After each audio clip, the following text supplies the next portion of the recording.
The Joe Rogan Experience.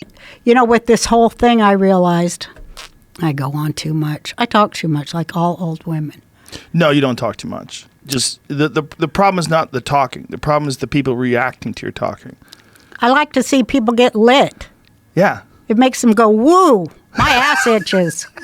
No, I think it goes like this. Shit, uh-oh, something was off program. Yes. Oh, I'm unraveling like the Wicked Witch. Off program. Oh, Yeah. a bit of water got on you. Oh. It's off program. Right. Yeah, eat it. The problem is not what you're saying. It isn't? No. It's how I say The problem it? is people reacting to you. That's the problem. But I'm supposed to get a reaction. Yeah, but they're fools. The ones who are freaking out and canceling this and firing that, they're just fools. They don't understand you. It makes me think of that song, which, you know, I said, fuck it. I don't care about it no more. I'm going to become the rock star that I've always wanted to be, and I'm going to sing that song. And here's a song. I'm not going to sing it right now, but this was the song that refers to all that. I'm just a soul whose intentions are good. Oh, Lord. Oh, Lord, please don't let me be misunderstood, because life has its problems. Yeah, that's and a I've great got my quote. share. That's a great quote. Isn't it? That was great words. It's a great song. Eric Burden, what a great artist. You know, we talked about on the last podcast, I think was really important that people understand. You know, I've been a fan of yours forever, and I know your story, nice. and I know what happened to you when you were a little girl, when you got hit by a car, and you were in a mental institution for 9 months afterwards, and how it completely affected the way you think and behave. And I don't think people knew that, and it was a really important thing for me to talk about during the last podcast. One of the reasons why I wanted to get you in as quick as we could. I was like, people need to understand what's happening here. What's happening there was a genius comic who's also on Ambien, smoking pot, drinking, and has legitimate brain injury. I do. And I have mental health issues. And I think a lot of that is from not just genetics, but your brain injury. Well, the problem is people reacting to you. They're reacting to you like you're calling for people to be assassinated or murdered, or you're yelling racial slurs in the streets. You're not doing any of those things. You're not that person. The reaction was so overblown, and that ABC got so wacky and canceled you. It was so foolish, so foolhardy. And to try to change who you were, the reason why the goddamn show was successful was because of who you were. And the fact that other people on the show didn't have your political ideology, and you would argue with them and fight with them, and it's like real life conflict, like people know in their own homes. Right. That relatable aspect of your show was why it was #1 so quickly, and why the old show was so great. That's you. And they tried to mold you to these woke times, and foolishly reacted to the way you were talking as if you were doing something that was like, they changed what you were doing and made it this horrific, terrible thing. And it's just not accurate. Well, it's all because I said that I like Trump. As soon as they heard that, you know, a lot of cabals here in Hollywood, that's all they needed to hear. It's like, okay, destroy. She must be destroyed. Yes. And I did hear people say, oh my God, I'm afraid she's going to try to humanize Trump. Yes. At the network, they said that. Yes, people think that. And it's like, what? You mean Trump voters? Is that who you're afraid is going to get humanized? It's half the fucking country. I know. It's like such an elitist, out of touch view of humans that it's always offended me. It always offended me that they didn't like their audience, and I liked the audience because I thought, I'm from there, and they're familiar to me. And I vowed to myself, I'm not going to disrespect the audience. Yeah. And I never did, and I never did sell out neither.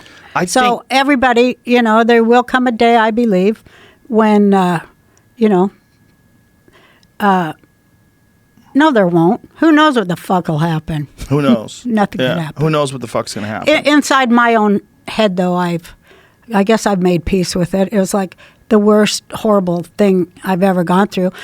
My friend Tiffany, she says that this might be the beginning of the valuing of an artist rather than because it was the lowest point of ever devaluing an artist and an artist's work. She says, so maybe now it's turned around and the artist will be, you know, better respected for what they bring. I hope so, because, I mean, they were even pulling your old show off of things.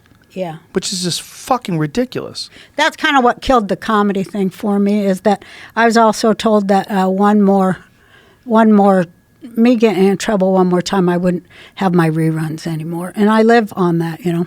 Jesus Christ. So that's kind of what killed the So that killed the stand-up idea of you comedy. going out and doing Yeah, 'cause stand-up again. I asked for it to be defined. I said, could I have a definition of what offensive means to you? Right. And they said, you know what it means. Oh, I said, Jesus could you Christ. discuss it with my lawyers? No, you know what it means. What does it mean? I don't know. No, this is the problem. It could mean you fart or something sometime. I mean, these people that think people are rude are the rudest fucking assholes on earth. They're They the think most they're doing the right insensitive. thing, The though. people that think they're so sensitive, they're insensitive. Yeah. Do you think they think they're doing the right Yes. thing? I do too. I think because they I do don't think think that. they ever get to hear anybody like me say, you're not doing the right thing. Well, we live in Please an echo think it chamber through out a here. bit.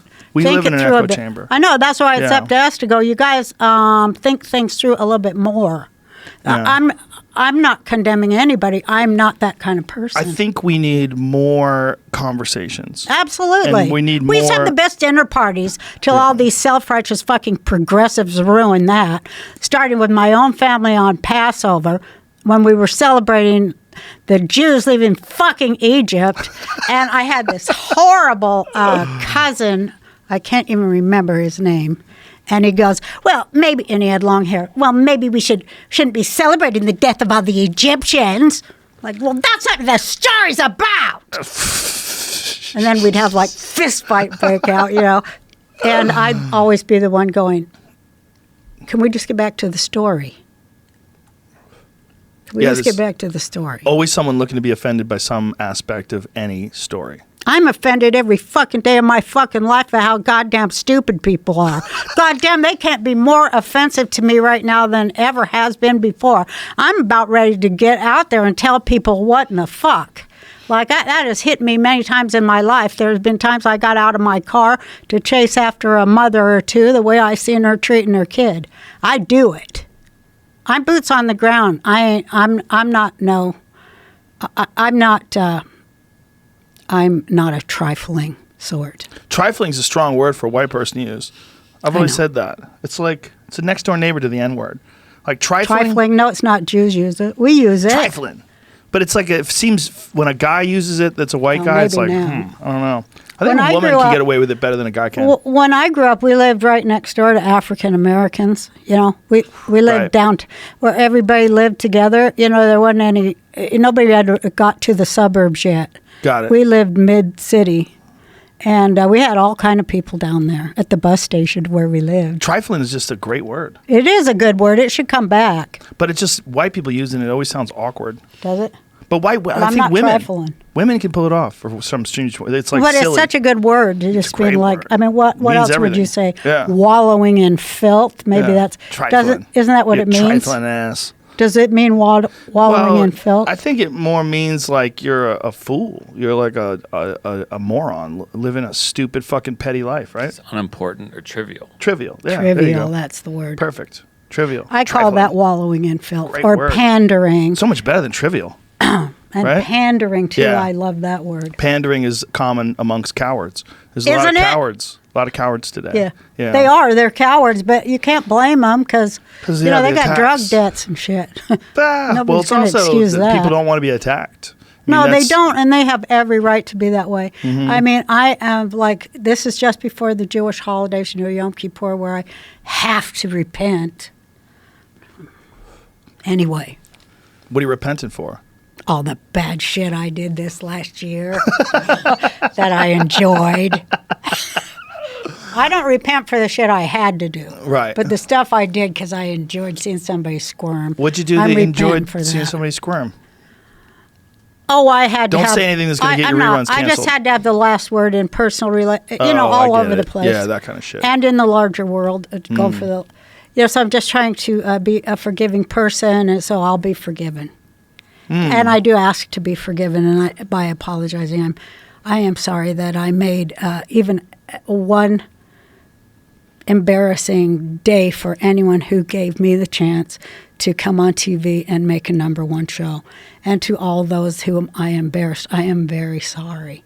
And I think that I owe that, and I feel it, and I am sorry for allowing myself to become unwell mentally because I worked so hard. I didn't look out for myself.